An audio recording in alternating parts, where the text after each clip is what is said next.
सभी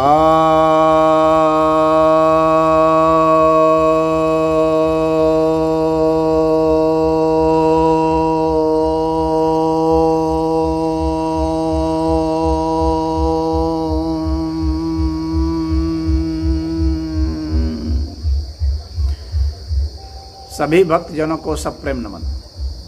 भक्तों, आज मैं आपके समक्ष प्रश्न उपनिषद के तीसरे प्रश्न के 5वें मंत्र की व्याख्या करने जा रहा हूँ। यह 5वां मंत्र पिप्पलाद ऋषि बता रहे हैं कौशल्य ऋषि को।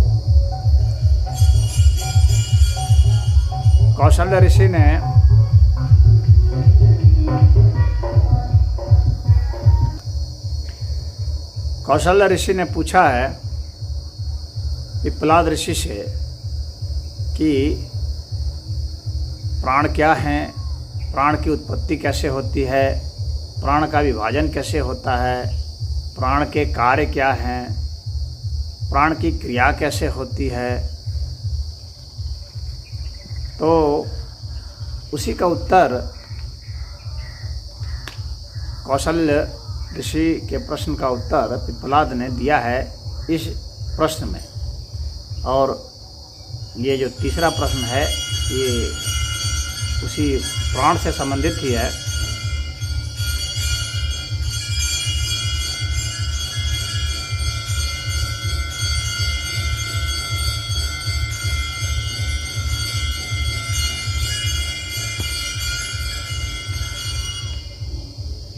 अब इस प्रश्न तीसरे प्रश्न के 5वें मंत्र में वे प्राण का विभाजन बता रहे हैं।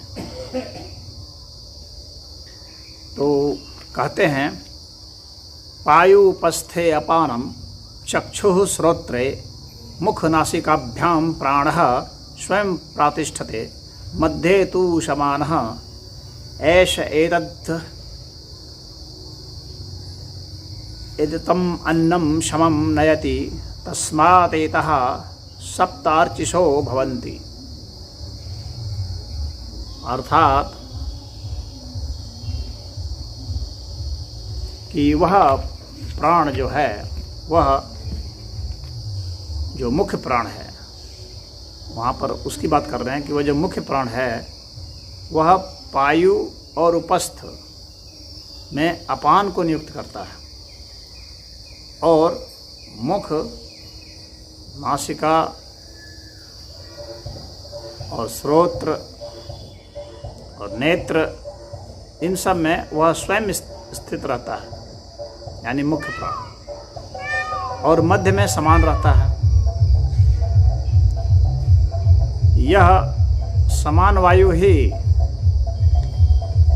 जो हम अन्न खाते हैं, पानी पीते हैं, तो उसको समभाव से शरीर में सर्वत्र ले जाता है। और वह जो प्राण अग्नि है, तो वह प्राण अग्नि 7 ज्वालाएं उत्पन्न करती है। 7 ज्वालाएं प्राण द्वारा उत्पन्न होती हैं, मुख्य प्राण द्वारा। तो यहाँ पर ऋषि ने विभाजन करके बताया है प्राण को। तो वैसे तो जो प्राण है उसके 10 विभाजन हैं, जो बाद के शास्त्र में और विभाजन हुआ है, लेकिन मुख्य रूप से तो 5 बताया जाता है विभाजन। इसमें प्राण, अपान, समान, व्यान, उदान, ये 5 मुख्य रूप से बताया जाता है। लेकिन नाग, कृंकल, देवदत्त, कूर्म, धनंजय, यह और भी 5 इस तरह से हम लोग 10 प्राण को 10 भाग में विभाजित पाते हैं, लेकिन यहाँ पर ऋषि ने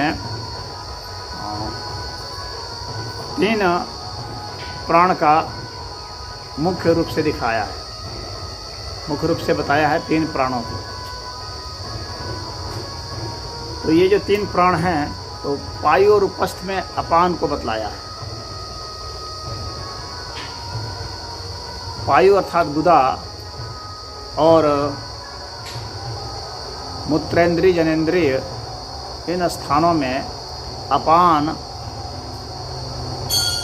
वायु की शक्ति होती है। तो प्राण शक्ति का विभाजन अपान शक्ति में हुआ है, तो वहाँ जो शक्ति हम लगाते हैं, प्राण का विभाजन अपान में किया गया है ताकि जब हम मल विसर्जन करें तो वह शक्ति काम आए, मूत्र विसर्जन में काम आए, या वीर्य के बाहर निकलने में काम आए, महिलाओं में बच्चों के निकलने में के काम आए। तो वे स्थान जो हैं वे अपान वायु के द्वारा संचालित होते हैं। वहाँ की शक्ति अपान वायु निर्धारित करती है। अब इसके बाद स्वयं मुख्य प्राण कहाँ रहता है, इस विषय पर बताते हैं कि मुख्य प्राण स्वयं मुख में, नेत्रों में, यानी 2 हमारे नेत्र हैं, 2 श्रोत्र हैं यानी कान हैं, 2 नाक के नसारंध्र हैं, तो 2, 2, 4, 2, 6 और 1 मुख 7। तो ये जो सप्त अर्चिका यहाँ बताए गए हैं, तो ये सप्त दीप्तियाँ हैं, यानी वह जो प्रकाशित करने वाली चीज़ें हैं। आँख से रूप का प्रकाशन होता है, कान से ध्वनि का, नाक से गंध का, मुख से रसना का और वाणी का। तो ये जो हैं ये मुख्य माने जाते हैं। तो यहाँ पर इस क्षेत्र को प्राण, मुख्य प्राण जो है स्वयं संभालता है, यहाँ की शक्ति रखती है। और समान जो है वह नाभि क्षेत्र के आसपास होता है, मध्य क्षेत्र में, और बताता है कि जो भी हम लोग भोजन करते हैं उसको पचाता है, पानी भी पीते हैं उसको भी पचाता है, और समभाव से, समानता के साथ। समानता का मतलब यह नहीं कि बराबर बराबर देगा, समानता का मतलब है कि जिसको जितनी आवश्यकता है उतना उसको देगा, वह समभाव उसका होता है। जितनी ज़रूरत है, हृदय को जितनी ताकत की ज़रूरत है उतना हृदय को देगा, जितना पेट को ज़रूरत है उतना पेट को देगा, जितनी आंतों को ज़रूरत है उतना आंतों को देगा, जितना लीवर को ज़रूरत है उतना लीवर को देगा, जितना पित्ताशय को ज़रूरत है उतना पित्ताशय को देगा, जितना मस्तिष्क को ज़रूरत है उतना मस्तिष्क को देगा। यानी हर अंगों में, चाहे पैर को जितनी ज़रूरत है पैर को देगा, हाथ को जितनी ज़रूरत है हाथ को देगा। इस तरीके से सभी अंगों को समान रूप से वह समान प्राण जो है वह देता है। तो इतना ही इस मंत्र में बताया गया है, और बाकी जो मैंने बताए जिसका वर्णन यहाँ पर नहीं किया गया है,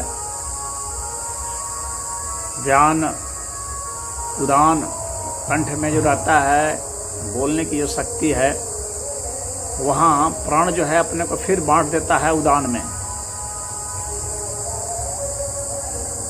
और व्यान जो है वह सभी स्थानों पर शक्ति को वितरित करता है। समान का ही वह एक और बंटवारा हो जाता है। और बाकी जो हैं, जैसे कुर्म है तो आँखों में जो पलक वगैरह है, निद्रा लाने का, तो उसमें बंटवारा फिर हो जाता है।